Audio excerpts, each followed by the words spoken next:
క్రీస్తునందు ప్రియమైన వారలారా, ఈ ఉదయకాలమునకై ఏర్పాటు చేయబడిన వాక్య భాగము మత్తయి సువార్త 6వ అధ్యాయము 22వ వచనాన్ని మనం ధ్యానించుకుందాం.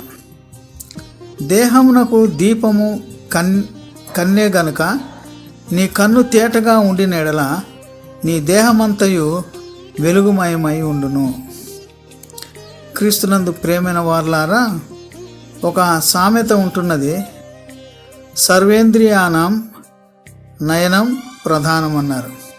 అంటే మన దేహంలో ఉన్న అవయవాలన్నిట్లో కూడా అతి ప్రాముఖ్యమైనది కన్ను అనేటువంటిది చూస్తుంటున్నాం. కనుక ఈ కన్నును దీపముకు పోలుస్తుంటున్నాడు ప్రభు.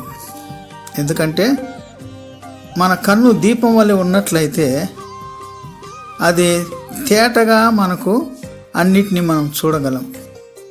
తర్వాత కన్నులో వెలుగు ఉన్నట్లయితే మన దేహమంతా కూడా వెలుగుమయమై ఉంటుంది అని ప్రభు చెప్తుంటున్నాడు. ఒక రకంగా అది నిజమే.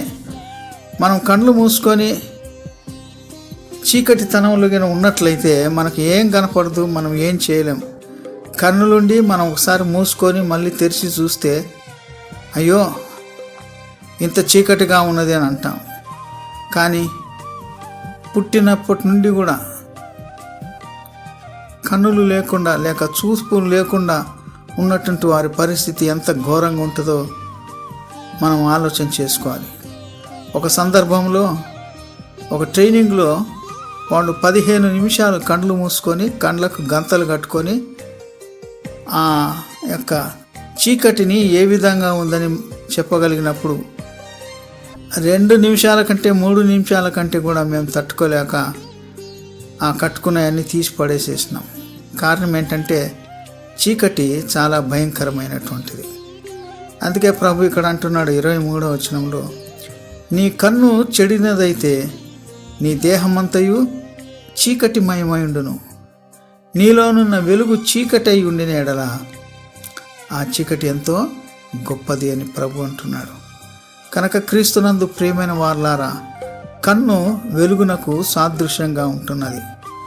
కాబట్టి నీ జీవితంలో నా జీవితంలో మనము వెలుగు బిడ్డలుగా ఉండేదానికి ప్రయత్నం చేయాలి. వెలుగు యేసుక్రీస్తుకు సాదృశ్యంగా ఉన్నది. కాబట్టి యేసుక్రీస్తు బిడ్డల వలె మనం వెలుగులో జీవించే వారంగా ఉండాలి. చీకటి కలిగి ఉన్నట్లయితే లేక చీకటి జీవితం మనలో ఉన్నట్లయితే అది ఎంతో గొప్పది. అంటే మనం నరకానికి వెళ్ళే వారంగా ఉంటాం. కనుక మనల్ని మనం జాగ్రత్తగా పరీక్ష చేసుకొని మన యొక్క జీవితంలో దేవునికి మహిమ తెచ్చే బిడ్డలుగా మనం జీవించాలని, మన యొక్క ప్రవర్తనను సరిచేసుకుంటూ ఆయన యొక్క సారూప్యంలోనికి మనం వచ్చేదానికి ప్రయత్నం చేయాలని ఈ వాక్యం చేత హెచ్చరింపబడుతుంటున్నాం. ప్రార్థన చేసుకుందాం. కృపాభరితుడమైన మా పరలోకపు తండ్రి, గడిచిన రాత్రంతైనా మమ్మల్ని సుఖంగా కాపాడి ఇంతవరకు క్షేమంగా ఉన్నందుకు నీకు వందనాలు చెల్లిస్తుంటున్నాం తండ్రి. ఈ దినమంతట్లో నీ కాపుదల భద్రతను మాకు అనుగ్రహించమని వేడుకొంచుంటున్నాం. నిన్న బర్త్డే జరిగించుకున్న లింకన్ రాజును దీవించు నాయన, జీవమును ఆయుష్ను దీర్ఘాయుష్ను అనుగ్రహించమని వేడుకొంచుంటున్నాం.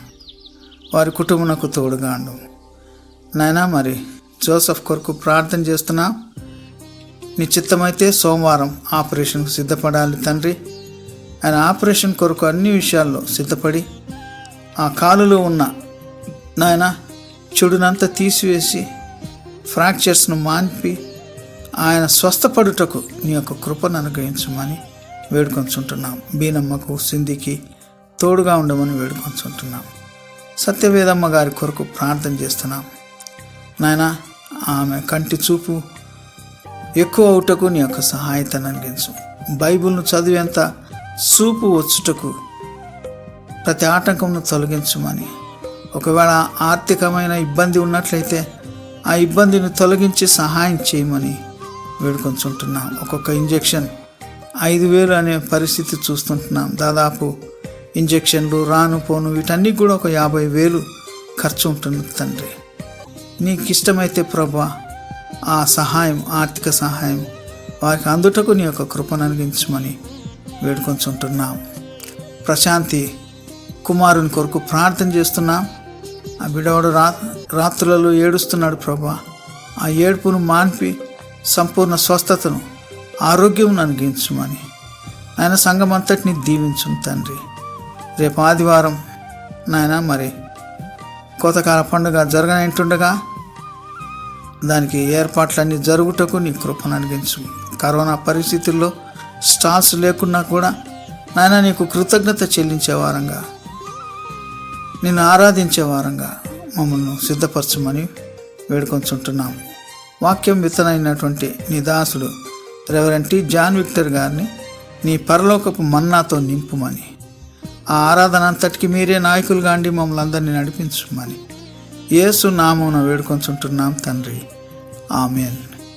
మన తండ్రి అయిన దేవుని యొక్క ప్రేమయు, మన ప్రభు అయిన యేసుక్రీస్తు యొక్క కృపయు, పరిశుద్ధాత్మని యొక్క అన్యోన్య సహవాసం సంఘమంతటికి, సంఘ పెద్దలకు, కోర్ కమిటీ వారికి ఇప్పుడు ఎల్లప్పుడు సదాకాలం తోడయుండునుగాక.